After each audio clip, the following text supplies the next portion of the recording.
करने का काम किया। इसलिए इस देश के हर भाग में योद्धा पैदा हुए, हर जाति में योद्धा पैदा हुए।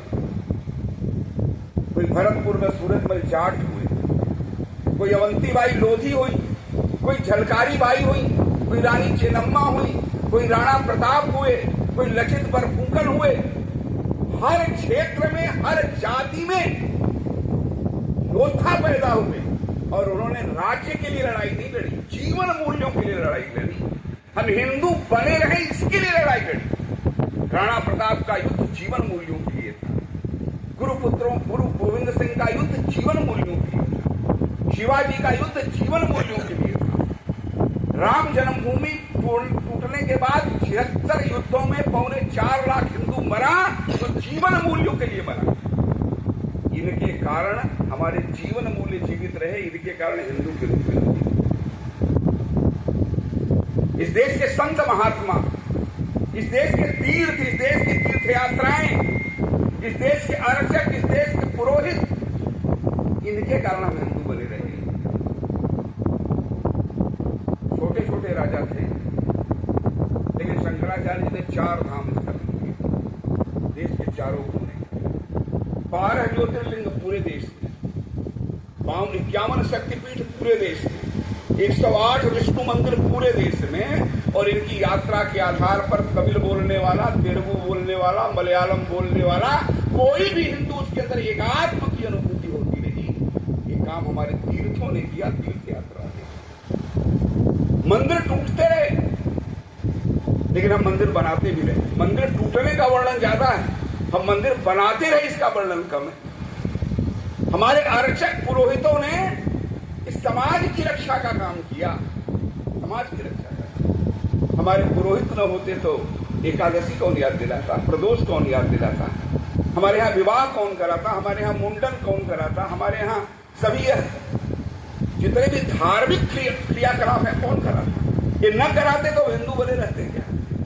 तो इस देश के अर्चक पुरोहितों, संत महात्माओं, तीर्थों, तीर्थ यात्राओं, इस देश की संस्कृत, इस देश के वेद, इस देश का वांग्मय, इस देश की गंगा, इनके कारण हिंदू हिंदू बना रहा।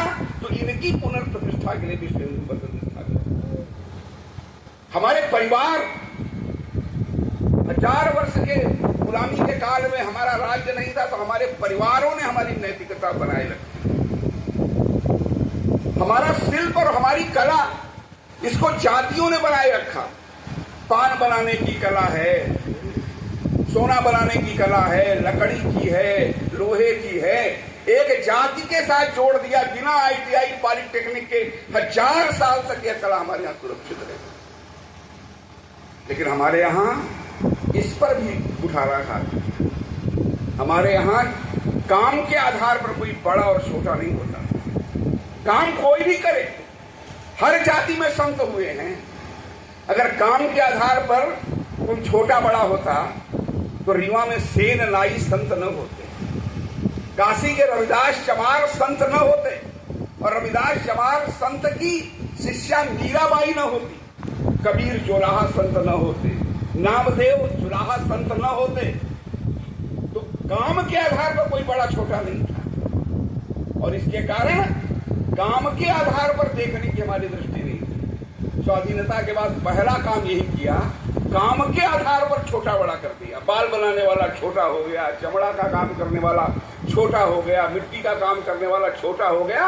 और जब आपने छोटा कहना शुरू किया तो वो काम उन्होंने छोड़ दिया। और वो काम किनके पास चला गया? बैठे थे, आज बड़े शहरों में सब नाई की दुकान मुसलमानों की हो गई। सब काम जितने थे वो सब काम हमने दूसरे को दे दिए। जिसको 1000 साल तक हमारे पुरखों ने सुरक्षित रखा था, वो काम हमने दूसरे को दे दिया। और हम बेरोजगारी की तख्ती लेकर प्रदर्शन करते हैं। आज फ्रिज बनाने वाला कोई हिंदू नहीं दिखता, AC बनाने वाला हिंदू नहीं दिखता, ऑटोमोबाइल के व्यवसाय से हिंदू खत्म हो गया, फल के व्यवसाय से खत्म हो रहा है, सब्जी के व्यवसाय से सब खत्म हो रहा है। धीरे धीरे सब व्यवसाय हिंदू के हाथ से निकल रहे हैं। विवाह हम करते हैं, 40% बजट उनके पास जाता है। नई नई पद्धतियां, मेहंदी, हल्दी, क्या क्या इवेंट चल रहे हैं, और सब पैसा मुसलमानों के पास जा रहा है।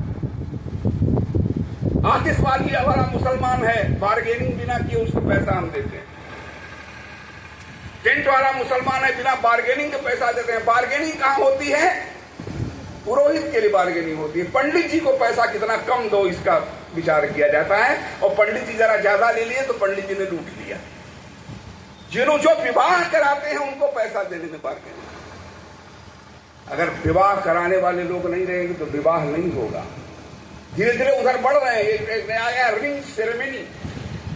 हमने पूछा कि रिंग सेरेमनी कहां से आ गया? कहीं से आ गया। हम कि आ गया तो इसका हिंदूकरण करो। तो हिंदूकरण क्या हो सकता है? इसका नाम मुद्रिकोत्सव रख दिया जाए। मुद्रिका पहनाई जाती है तो मुद्रिकोत्सव रख दिया जाए। और अगर पुरोहितों की चिंता नहीं की गई तो आगे केवल रिंग सेरेमनी ही रह जाएगी, विवाह नहीं हो पाएंगे। मंत्र करने वाला कोई नहीं रहेगा, क्योंकि पुरोहित का लड़का पुरोहित अब नहीं बन रहा। तो इस देश में पुरोहित, इस देश में आचार्य, इस देश में संत, इस देश में महात्मा, इस देश में अर्चक, इस देश में तीर्थ, इस देश में तीर्थ यात्राएं, इन सबकी पुनर्प्रतिष्ठा हो, इसके लिए विश्व हिंदू परिषद काम। परिवार की पुनर्प्रतिष्ठा हो। परिवार अपनी भूमिका से हट गया। परिवारों में कारें कई कारों के काफिले आ गए हैं, म्यूजिक सिस्टम आ गया है, हर व्यक्ति के लिए कमरे आ गए हैं, कमरे कमरे में एसी आ गया है, कई सेट कपड़े आ गए हैं। लेकिन घरों में रामचरितमानस की पुस्तक गायब हो गई। घरों से गाय गायब हो गई। एक जगह मैं गया तो उन्होंने कहा कि मैं चतुर्वेदी हूं, लेकिन मैंने वेद नहीं देखा है। अब हमारे घरों में 4 वेद, 18 पुराण, वाल्मीकि रामायण, महाभारत, श्रीमद् भागवत, ये सब पुस्तकों का सेट मिलाकर 2, 3, 4, 5, 6 हजार में आता है। हम प्रेरणा दे सकते हैं कि आप इसको पढ़ो मत, अपने अलमारी में रख दो। आने वाली पीढ़ी देखेगी ये वेद है, ये पुराण है, ये शास्त्र है, ये भागवत है, वाल्मीकि रामायण है, महाभारत है। गीता प्रेस की कृपा से सब उपलब्ध है और बहुत अच्छे तरीके से उपलब्ध है। घरों में धार्मिक पुस्तकें होनी चाहिए, इस पर हमें प्रयत्न करना चाहिए, नहीं करना चाहिए। घरों में संस्कार धीरे धीरे गिर रहे हैं। परिवार धीरे धीरे कैरियर ओरिएंटेड हो रहे हैं। विवाह जो है इवेंट में बदल गया। विवाह में पहले 2-3 दिन लोग आते थे एक कमरे में, एक की टांग इधर है, दूसरे की टांग इधर है, चौथे की टांग इधर है, सबका सामान उसी में पड़ा है, 2-4 सामान गायब हो रहा है, थोड़ा शोर मच रहा है, इसको विवाह कहते हैं। अगर अलग अलग कमरों में से तैयार होकर आते हैं, फिर वहीं तैयार होने चले जाते हैं, मिलते नहीं आपस में। और परिणाम क्या है? वो इंदौर वाली घटना घट रही है। इंदौर वाली घटना घट रही है। अभी एक तो रायबरेली का भी गायब है। एक ऐसा परिवार बिहार का जो इतना धार्मिक था कि उसने अपने 4 बेटों का नाम राम, लक्ष्मण, भरत, शत्रुघ्न रखा था। उसमें शत्रुघ्न ने अपने बेटे का नाम लव और कुश रखा था। अपने घर का नाम रामायण रखा था। उसकी बेटी मुसलमान के साथ चली गई। ये क्यों हो रहा है? हम अपने परिवारों पर ध्यान नहीं दे पा रहे। संपत्ति तो बढ़ रही है, लेकिन संस्कारों का क्षरण हो रहा है। एक आदर्श हिंदू परिवार, घरों में डॉग हाउस बन गए, गायें गायब हो गई। गांवों में गायें गायब हो रही है। गाय नहीं रहेगी तो गौ माता की जय करते करते हिंदू समाज बचेगा क्या? और गाय गौशाला से बचेगी क्या? गाय तो हिंदू के खूंटे से बचेगी। ये जितनी बातें हमारे पुरखों ने की, इनकी पुनर्प्रतिष्ठा हो। संत महात्माओं की से जुड़ा हुआ परिवार हुआ करता था तो परिवार में संस्कार होते थे। किसी मंदिर से जुड़ा हुआ परिवार होता था तो परिवार में संस्कार जीवित रहते थे। बड़े बूढ़ों से वृद्धाश्रम पढ़ रहे हैं। पहले तो ज्यादा होते थे, नाना होते थे, वृद्ध कोई होते ही नहीं थे। तो मुसलमान ईसाई का विचार कम करके पहले हिंदू समाज की जो अंतर्निहित समस्याएं, इनका विचार करना चाहिए। एक श्रद्धालु परिवार, एक ऐसा परिवार जो आस्थावान परिवार हो, ऐसा परिवार खड़ा करना। हम छठ घाट पर हिंदू दिखते हैं, हम अमरनाथ की यात्रा में हिंदू दिखते हैं, कुंभ में हम 68 करोड़ चले गए। दुनिया में चीन और भारत के अलावा किसी की आबादी नहीं है। सब लोग कहते थे कि हिंदू बटा है, हिंदू बटा है, हिंदू बटा है।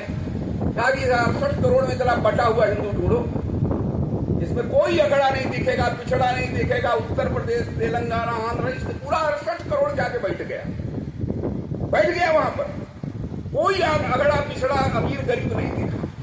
लेकिन वो कुंभ का हिंदू मोहल्ले में भी हिंदू बना रहे, इसकी चिंता विश्व हिंदू परिषद कर रही है।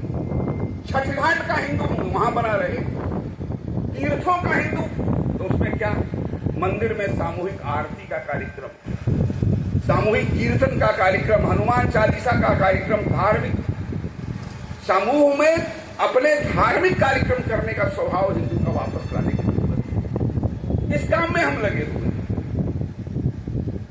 और जो बाहरी लोग हैं, कुछ बातें स्पष्ट इस देश में बताने की जरूरत है। इतने दिन से नारा लगा रहे हैं स्वतंत्रता के बाद, हिंदू मुस्लिम भाई भाई, हिंदू मुस्लिम भाई भाई। भाई भाई क्यों नहीं बन रहे? इसके मूल का विचार करना चाहिए। भाई के लिए एक माई जरूरी होती है। जो भारत माता को माता नहीं कहेगा और जो गाय को माता नहीं कहेगा, चाहे जितने नारे लगा लो इस देश में, वो भाई नहीं बन सकता। भाई के लिए जरूरी है भारत माता की जय बोलना। इस देश में भारत माता की जय नहीं बोलेंगे, वंदे मातरम नहीं कहेंगे, ऐसा कहने वालों की जमात बढ़ रही है। ऐसा हिंदू खड़ा करना गांव गांव में, जो आंख में आंख डाल के कह सके, इस देश में अगर रहना है तो इस देश के प्रधान विधान, पूर्वज परंपरा, मानबिंदु, जीवन मूल्य का सम्मान करना होगा, तब भारत में रहना होगा। भारत में यदि रहना है तो वंदे मातरम कहना होगा।